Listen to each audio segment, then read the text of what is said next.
Bonjour, bienvenue pour ce second épisode de Multimonomanie, des vidéos où je vais vous parler de choses qui me passionnent, qui m'intéressent, qui m'animent en ce moment. Aujourd'hui, on va reparler podcast, on va parler livres, avec un peu de BD franco-belge, ce qui va être assez rare, mais ce sera le cas aujourd'hui. Et on va parler séries télé, chose qu'on n'avait pas fait lors du premier épisode, donc là ça sera l'occasion. Et puis, à la fin, on terminera par quelques mots sur un projet de jeu de rôle que j'ai actuellement. Voilà, ça c'est le programme. Et puis on va attaquer immédiatement en parlant podcast, comme je l'ai dit. Je le disais la dernière fois, j'écoutais essentiellement des podcasts France Inter et France Culture. Et aujourd'hui, les deux podcasts sur lesquels je vais vouloir revenir, ça va être deux podcasts France Culture. Le premier, ça va être Culture Monde, un podcast animé par Julie Gacon. Et pour moi, c'est actuellement mon podcast de référence pour tout ce qui est actualité, géopolitique essentiellement, et tout ce qui est enjeu géographique. Chaque semaine, vous avez 4 épisodes, du lundi au jeudi, où elle va revenir épisode après épisode sur un même sujet, avec des angles différents et des spécialistes qui vont venir présenter ce sujet. Et le cinquième jour, c'est généralement un retour soit sur les émissions des 4 jours d'avant, soit sur un sujet qu'ils ont abordé un peu plus tôt. Donc ça fait des séries de 4 thématiques, et ça permet vraiment d'aller en profondeur sur les sujets. Et en particulier, je vais revenir sur un sujet qui m'a particulièrement intéressant, c'est qui a été traité en 2 fois. Le jour où j'enregistre cette vidéo, on est le 5 novembre. 5 novembre, jour d'élection américaine. Et justement, chez Culture Monde, ils ont fait 2 séries, 4 épisodes, où dans la première série, ils vont dans 4 États américains différents, avec des démographies totalement différentes, et ils vont réfléchir sur ce qu'est la vie là-bas, et ce que ça amène comme enjeu politique au vu de ces élections. C'est très intéressant, il n'y a pas trop de parti pris, et ça permet de voir ce qui se passe un peu là-bas. Ça, c'est la première série. La deuxième série, toujours dans Culture Monde sur les élections américaines, et ils ont fait la même chose, mais non pas dans 4 États, mais dans 4 aires géographiques étrangères différentes. Donc vous en avez une où on se concentre sur l'Europe, et qu'est-ce que ça va impliquer les élections américaines pour l'Europe. Une deuxième partie sur Proche et Moyen-Orient, qu'est-ce que ça va impliquer pour les différents acteurs principaux de cette zone-là. Troisième région, la zone Asie, centrée en particulier sur la Chine, mais pas uniquement, ça s'étend un peu. Et de la même façon, ils ont fait la même chose sur l'Amérique centrale. Qu'est-ce que l'élection américaine va donner là-bas? Qu'est-ce que ça peut donner si c'est Trump élu, si c'est Kamala Harris qui passe? En gros, c'est ça. Une double série du coup de 8 épisodes qui sont très intéressants.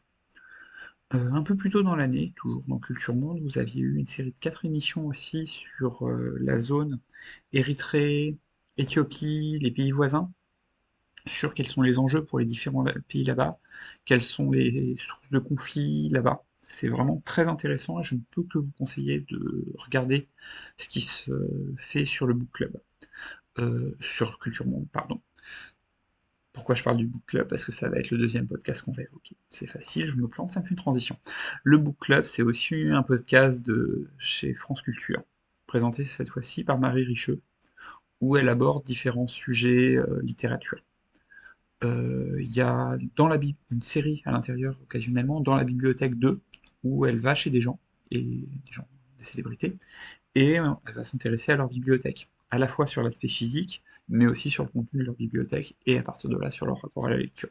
Je me souviens notamment d'un qui m'avait particulièrement marqué, particulièrement touché, où elle avait été chez le dresseur de cheval Bartabas. C'était très très intéressant, je peux vous conseiller celui-là. Et plus récemment, le 31 octobre, donc la semaine dernière, elle avait reçu Michael Roche, Michael Roch, je ne sais pas comment ça se prononce, un excellent auteur dont je vais vous conseiller au passage ce livre, C'est marrant, c'est de la science-fiction, ça tend vers le cyberpunk même, mais c'est une version caribéenne, pardon. On sent clairement l'influence de Sangor, Césaire et tous les autres. Moi, Sangor, Césaire, ça fait partie vraiment des auteurs qui sont très chers à mon cœur. Et retrouver ça sous la plume de Michael Roche, ça fait très plaisir. Donc je vous conseille la lecture de ce livre et je vous conseille aussi du coup d'aller écouter le podcast, l'épisode du Book Club où il a été invité, y compris d'ailleurs si vous ne lisez pas ces livres. C'est au niveau intellectuel, au niveau référence, c'est passionnant. Je vous conseille vraiment ça. Et logiquement, on vient de parler du book club, donc c'est tout à fait normal. On va maintenant parler littérature, parler des livres qui m'ont intéressé ces derniers temps. Et la dernière fois, on a parlé de Patagonie. L'auteur de référence quand on parle de Patagonie, c'est Bruce Chatwin. Et jusque-là, de Bruce Chatwin, le seul livre que j'avais lu, c'était le fameux En Patagonie. Et récemment, en boîte à livres, j'ai eu la chance de tomber sur ceci. Sur Qu'est-ce que je fais là? C'est un recueil de différents écrits qu'il a fait au cours du temps. Ce sont des écrits non fictionnels. Enfin, il y a peut-être un peu de fiction qui s'est glissé dedans, ça ne le dit pas, mais c'est essentiellement non fictionnel. C'est des articles où il parle de ses voyages, de ses rencontres. On y croise Malraux, on y croise Madame Gandhi, on y croise Werner Herzog, en plein tournage, avec tout ce que ça peut impliquer.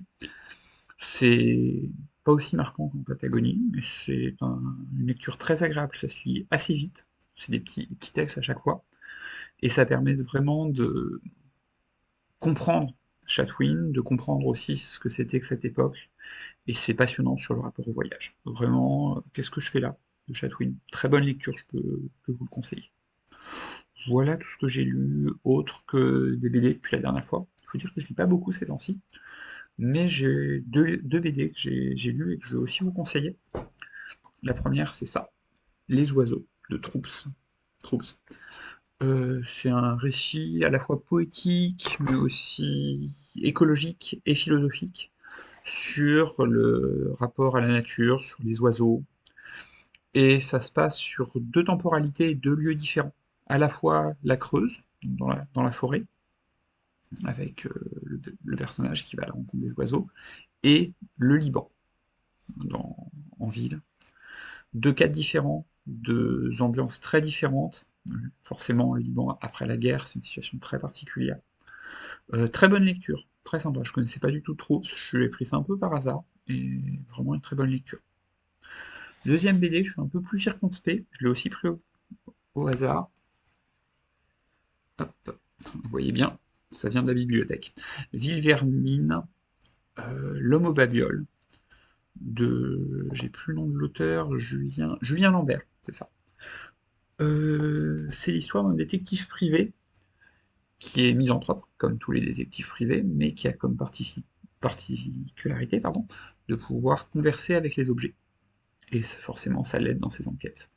Il vit dans une ville de misère, très délabrée, où les gens essaient de survivre un peu comme ils peuvent, avec des petits coups, un peu des larcins, tout ça. Il y a un aspect fantastique, même si c'est pas purement la littérature fantastique. C'est un peu particulier, j'ai plutôt apprécié sans être complètement convaincu.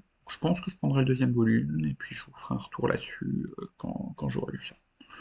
À voir, peut-être. Voilà niveau livre, ce que j'avais à vous conseiller. J'ai aussi parlé un peu de séries télé. Je regarde essentiellement des séries américaines, mais ces derniers temps, les deux séries que j'ai le plus regardées, c'est des séries françaises. J'ai enfin commencé à rattraper mon retard sur Baron Noir, où j'ai enchaîné les deux premières saisons. C'est une série politique française, avec un excellent casting.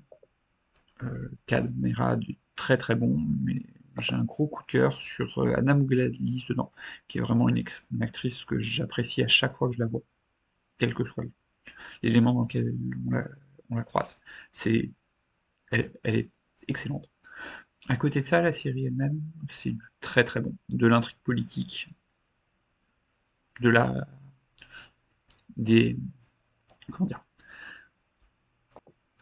des rebondissements en boucle, de façon très cohérente, et voir ça à l'aune de ce qui s'est passé politiquement en France ces derniers temps, donc après la sortie de la série, c'est assez intéressant de voir comment ils arrivent à croquer à la fois les représentants politiques centristes, mais aussi les différents camps de gauche ou d'extrême droite. C'est pas mal fichu.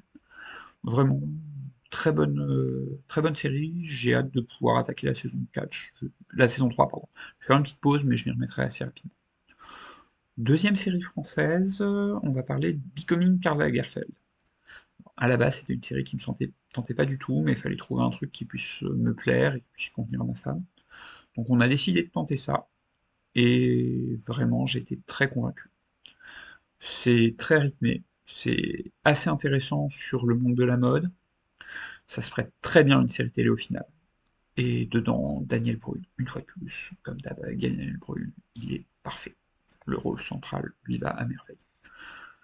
Le reste du casting est très bon. Moi, je retiendrai aussi Agnès Jaoui, qui, dans le rôle de la patronne c'est-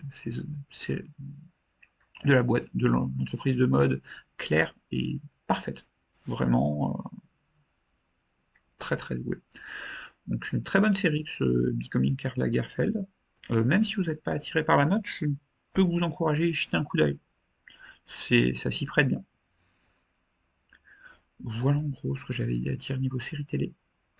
À côté de ça, un petit projet, je vais vous évoquer rapidement un petit projet qui me tient à cœur, qui fera sûrement l'objet d'un épisode complet plus tard.